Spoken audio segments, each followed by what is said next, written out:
बात कर रहे थे हम कैश बजट की।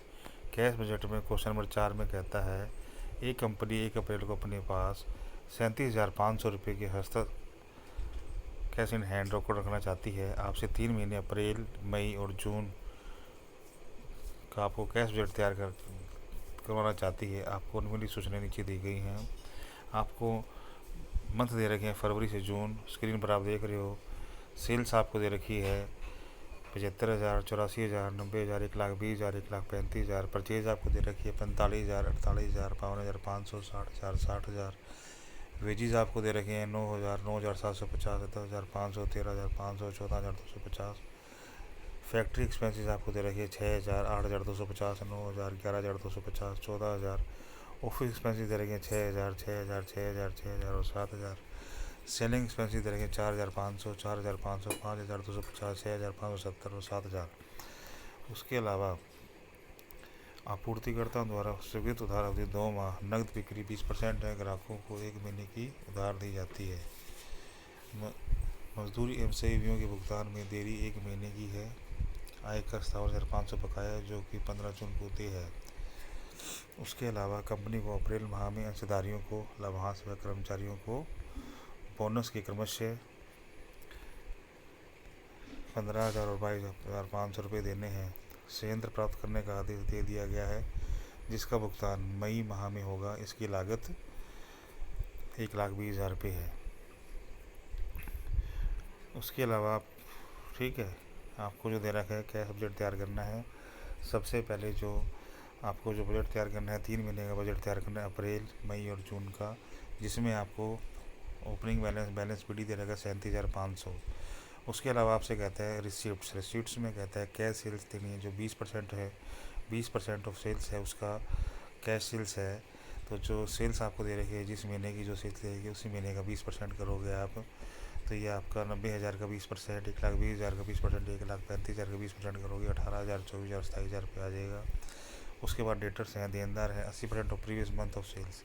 इसमें कहता है कि आपूर्ति ग्राहकों को 1 महीने की उधार दी जाती है। पॉइंट नंबर 2 में ग्राहकों को 1 महीने की उधार दी जाती है। 1 महीने का डिले होगा, जिसमें 80% सेल्स होगी पिछले महीने की। 84,000 का 80%, 90,000 का 80%, 1,20,000 का 80% करोगे तो 67,200, 72,000 और 96,000 आ जाएगा। उसके बाद में पेमेंट करना है नंबर 1 क्रेडिटर का, जिसमें आपको 2 महीने का डिले किया जाता है। ठीक है, उसमें जैसे मान लो 45,000, 48,000 और 52,500 रुपये आएंगे। उसके बाद में है वेजिज़ में जो डिले है वो कितने का है। वेजिज़ में जो डिले किया जाता है वो किया जाता है, वेजिज़ एफसीवीओ में भुगतान में देरी में 1 महीने का डिले किया जाता है। तो वेजिज़ में होगा 9,750, 10,500 और 13,500 आएगा। ठीक है, इसी तरीके से ऑफिस एक्सपेंसेस में 8,250, 9,000 और 11,200 1 महीने का डिले है। ऑफिस एक्सपेंसेस सेलिंग एक्सपेंसेस में 1 महीने का डिले है 6,000, 6,000 और 6,000। इसी तरीके से सेलिंग एक्सपेंसेस में 1 महीने का डिले है 4500, 5,250 और 6570। उसके अलावा जो डिविडेंड टू शेयर होल्डर है और बोनस वर्कर है, वो अप्रैल में उसकी पेमेंट करनी है 15,000 की और 22,500 की हो जाएगी। और परचेज जो हमने प्लांट परचेज किया है 1,20,000 रुपये को, उसकी पेमेंट करनी है मई में, वो आ जाएगा। इनकम टैक्स चुकाया आपने जून में 57,500 का, वो आ जाएगा। इस तरीके से आप अप्रैल के महीने में रिसीट्स का टोटल करोगे 1,22,700, पेमेंट का टोटल करोगे 1,11,000 आएगा। बैलेंस करेंगे ए माइनस बी करोगे तो 11,700, 11,700 को मई में ले जाओगे। रिसीट्स का टोटल करोगे 107,700 और उसके बाद पेमेंट का टोटल करोगे 198,750 आएगा। माइनस करोगे तो 91,050 आएंगे माइनस के। तो 91,050 माइनस के आएंगे, उसको जून में ले जाओगे तो उसका जोड़ लगाओगे 27,000, 96,000 का योग लगाओगे, 91,000 माइनस कर दो 31,950 आएगा। जिसमें से आप 1,47,320 माइनस कर दोगे तो माइनस की 1,15,370 आपके बच जाएंगे। तो ये था क्वेश्चन नंबर 4। अब हम बात करते हैं क्वेश्चन नंबर 5 की। जो क्वेश्चन नंबर 5 है, इम्पोर्टेंट क्वेश्चन है।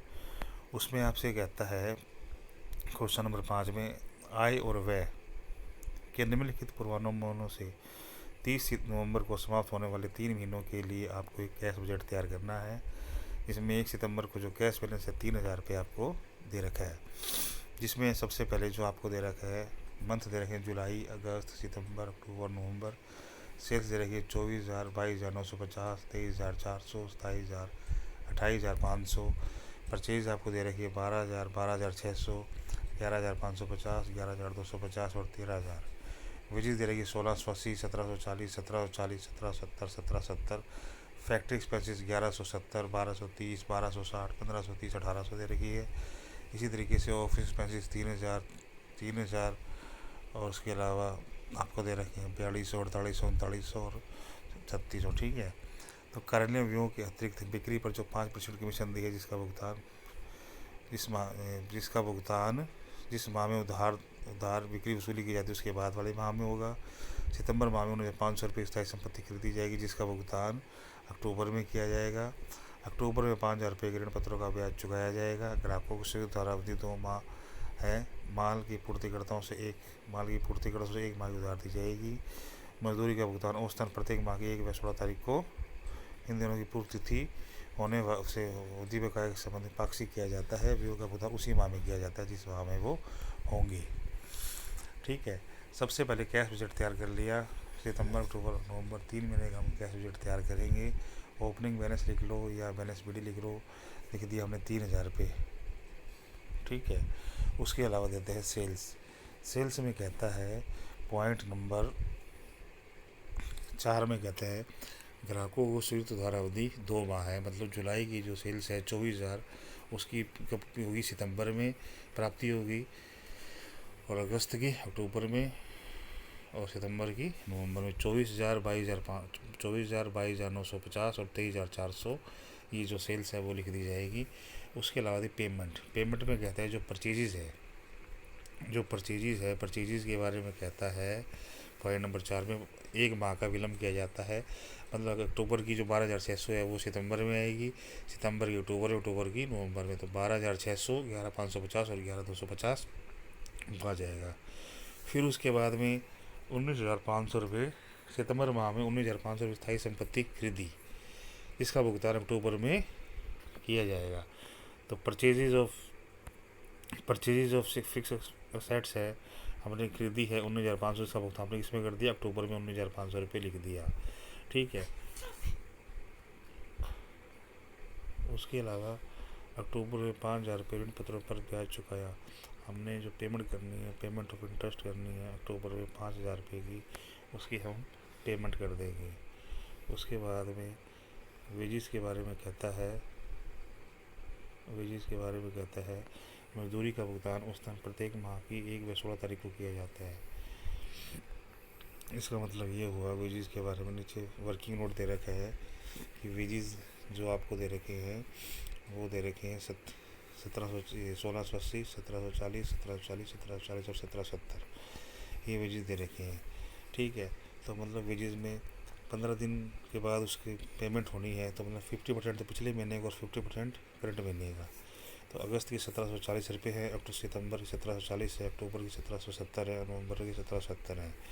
तो अगस्त के 50% आ जाएगा 870, अक्टूबर में आ जाएगा 870, ये आपको दे रखा है क्वेश्चन में। और सितंबर के 870 और ठीक है 70 सितंबर में आ जाएगा, और बाकी अक्टूबर में 1770, 885 इसमें आ जाएगा, और 885 नेक्स्ट में आ जाएगा, 1785 में 885 इसमें आ जाएगा। ठीक है।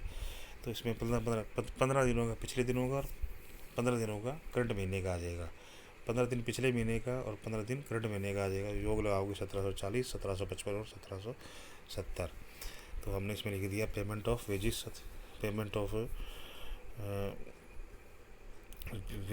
का है 1740, 1755 और 1770। ठीक है।